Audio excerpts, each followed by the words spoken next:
Kementerian Energi dan Sumber Daya Mineral bersama dengan Korwas BPNS Bareskrim Polri membeberkan adanya penambangan emas ilegal di wilayah Ketapang, Kalimantan Barat, dan tidak terduga aktivitas pertambangan tanpa izin tersebut dilakukan oleh seseorang berkewarganegaraan asing Cina.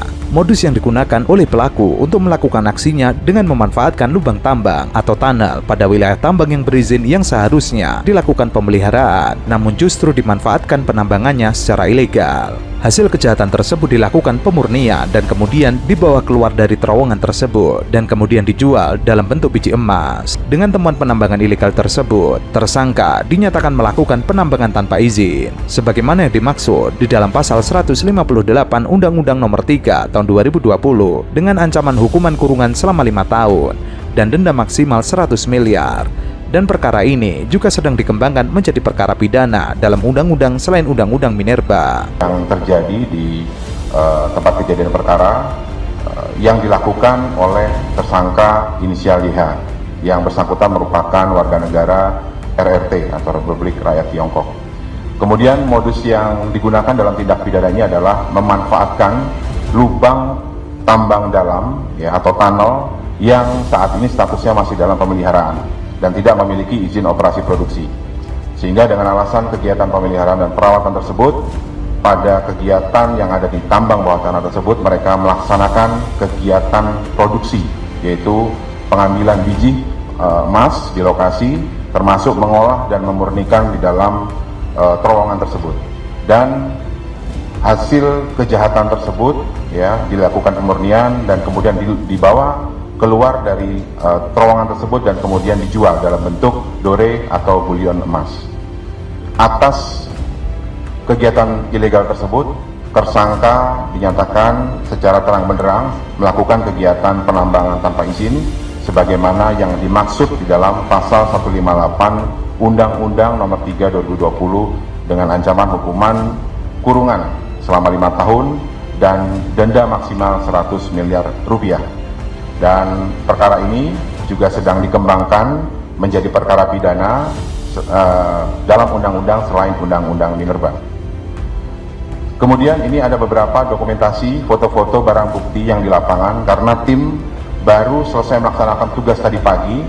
Ya tentunya ada beberapa barang bukti yang dibawa dari tempat kejadian perkara yang mungkin dalam perjalanan karena menggunakan logistik khusus tidak bisa dibawa langsung. Adapun peralatan yang ditemukan pada penambangan ilegal tersebut seperti alat kelo atau labeling, saringan emas, cetakan emas, dan induction smelting. Tidak hanya itu, ditemukan pula alat berat seperti lower loader dan dump truck listrik. Setelah dilakukan pengukuran oleh surveyor, ditemukan kemajuan lubang tambang dengan total panjang 1648 meter dengan volume 4467 meter. Saat ini, penyelidikan masih memperhitungkan berapa potensi kerugian negara dalam kegiatan penambangan ilegal tersebut. Sementara itu, pasca penangkapan warga Cina, pemerintah diminta tegas memberantas penambangan ilegal. Hal itu dilakukan demi mengamankan aset negara. Pernyataan itu disampaikan Wakil Ketua Komisi 7 DPR Edi Suparno menyikapi penangkapan warga negara Cina yang menambang biji emas secara ilegal. Sekjen PAN itu meminta Kementerian ESDM bekerja sama dengan aparat hukum menindak tegas dengan menutup operasi tambang ilegal di seluruh Indonesia. Penutupan atau penertiban tambang ilegal tidak bisa dilakukan sporadis dan reaktif saja. Harus ada political will kuat dengan tetap memperhatikan dampak. Dari sisi regulasi, penambangan ilegal atau penambangan tanpa izin jelas melanggar Undang-Undang Nomor 3 Tahun 2021 tentang perubahan atas Undang-Undang Nomor 4 Tahun 2009 tentang pertambangan mineral dan batu bara. Selain berpotensi merusak wilayah karena prakteknya tidak mengindahkan kaidah lingkungan, apalagi keselamatan, penambangan ilegal merugikan negara karena pelaku tidak menyetor royalti maupun pajak. Sebab itu, dirinya mengapresiasi pihak kepolisian yang telah mengungkap kasus penambangan ilegal oleh warga Cina di Ketapang, Kalimantan Barat. Dan juga pernah beberapa waktu yang lalu Faisal Basri protes besar, keuntungan mayoritas itu diambil oleh Cina Faisal. Jadi katanya bohong kalau seandainya kalau itu dikatakan bahwa Indonesia mendapatkan keuntungan dari nikel yang luar biasa, karena yang jelas yang untung itu justru asing, kata Faisal Basri. Bahkan Faisal Basri mengatakan 90% keuntungan nikel itu diambil oleh orang lain, bukan oleh oleh Indonesia ya. Mantan Wakil Presiden Yusuf Kala menyebut kalau ada ribuan tenaga kerja Cina yang membanjiri di wilayahnya Morowali, Sulawesi Tengah.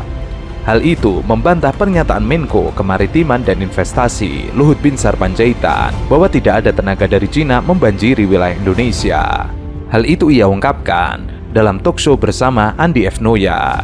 Yusuf Kala ada puluhan ribu tenaga kerja di Morowali. Andi pun membalas, hati-hati nanti dibantah oleh Menko Marves. Lalu ia mengatakan, alah semua orang tahu, begitu banyak saya jadi saksi, kan itu daerah saya. Yusuf Kala mengaku prihatin sebab tenaga kerja dari Cina bukanlah tenaga ahli, tapi tenaga rendahan. Ia mengatakan prinsipnya kalau ada investor asing ada untung, pertama pajak, kedua tenaga kerja, kemudian alih atau transfer teknologi. Kalau yang kerja rendahan orang asing, buat apa investor asing? Banyak pengangguran di sini, bukan mendatangkan tenaga ahli. Apa yang akan terjadi bangsa ini? Kalau kita tidak hati-hati, seperti semua ekonomi kita mengalami penurunan, bagaimana kita hindari pengaruh-pengaruh dari luar terlalu besar, pengaruh China terlalu besar. Jangan pulau pun kita kasih saja contohnya. Bagaimana mana-mana tempat kita sudah dikelilingi oleh situasi seperti itu, dan itu perjuangan dan itu akan ditangani oleh presiden yang akan datang. Tanggung jawabnya masalahnya. Tentu juga strategi-strategi untuk mana pengalaman saya kan 3 kali ikut pemilu, memang tidak mudah kan? Tidak mudah, tapi ya pengalaman-pengalaman itu ya kita bicarakan berubahnya apa. Hal lain yang Yusuf Kala sorot adalah jika jawaban dari pemerintah bahwa tenaga kerja Cina adalah tenaga ahli, maka dari segi jumlah tidak masuk akal.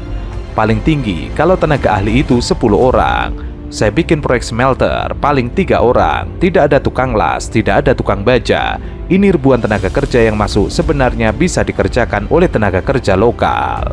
Sementara itu, Menko Bidang Kemaritiman dan Investasi Luhut Binsar Panjaitan tidak membantah. Ia mengungkapkan alasan dibalik keputusan untuk memperkerjakan tenaga kerja asing di proyek pembangunan, salah satunya Ibu Kota Nusantara. Ia menilai sumber daya manusia Indonesia belum memiliki kualitas sebaik pekerja asing. Bangsa kita memang nggak bisa, kualitasnya masih kadang miring-miring. Kalau Anda lihat bangunan, masih banyak kualitasnya kurang bagus, tidak rapi, kuat tapi masih belok-belok. Tidak setia menjaga kualitas. Membuat suatu produk laris, nanti produk itu dikurangi kualitasnya, dikurangi dan mereka tidak terpercaya di pasaran. Tapi orang Cina pelajari saja seperti itu. Nah, dalam potret seperti itu Pak JK ngamuk. Dominasi Cina, orang-orang Muslim hanya berapa, ini berapa. Ya otomatis sejarah mengajarkan itu. Kalau kita mau cemburu pada Cina, fight, saingan, dan kita jangan dikalahkan. Tidak usah saingan dengan ngamuk, tidak usah mengata-ngatain etnis Cina, tidak usah ada jealousy, tidak usah ada kecemburuan, tidak usah ada iri dengki dan sebagainya, dan kita membakar tokonya. Sinting. Bangsa yang seperti itu bangsa yang belum cukup dewasa